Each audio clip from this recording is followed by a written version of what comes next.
40টি মামলার আসামি।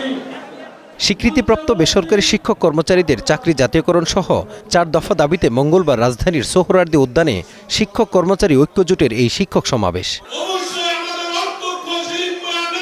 অংশ নেন সারা দেশের বেসরকারি স্কুল, কলেজ ও মাদ্রাসার শিক্ষকরা।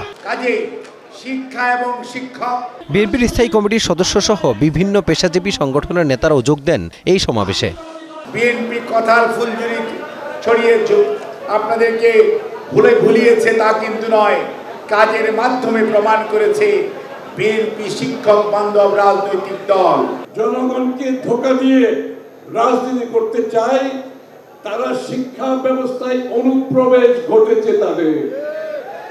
আপনাদের চোখ কান খোলা রাখতে হবে।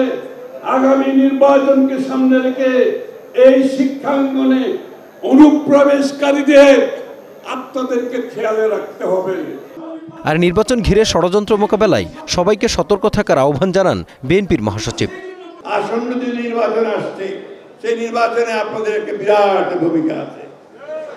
আপনারা প্রতিটি জায়গায় আপনার দায়িত্ব পালন করবেন।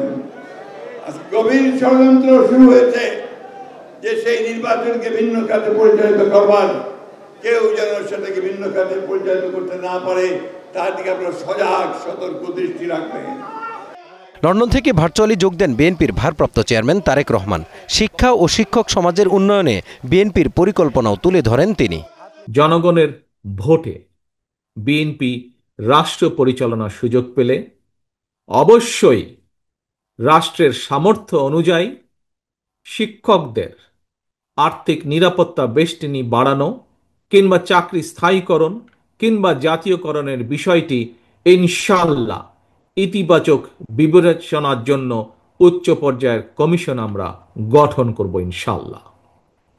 একই সঙ্গে প্রচলিত শিক্ষা কারিকুলামকে ব্যবহারিক এবং কারিগরি শিক্ষা প্রদান করে ঢেলে সাজানোর লক্ষ্যে অগ্রাধিকার ভিত্তিতে শিক্ষা সংস্কার কমিশনও আমরা গঠন করতে চাই।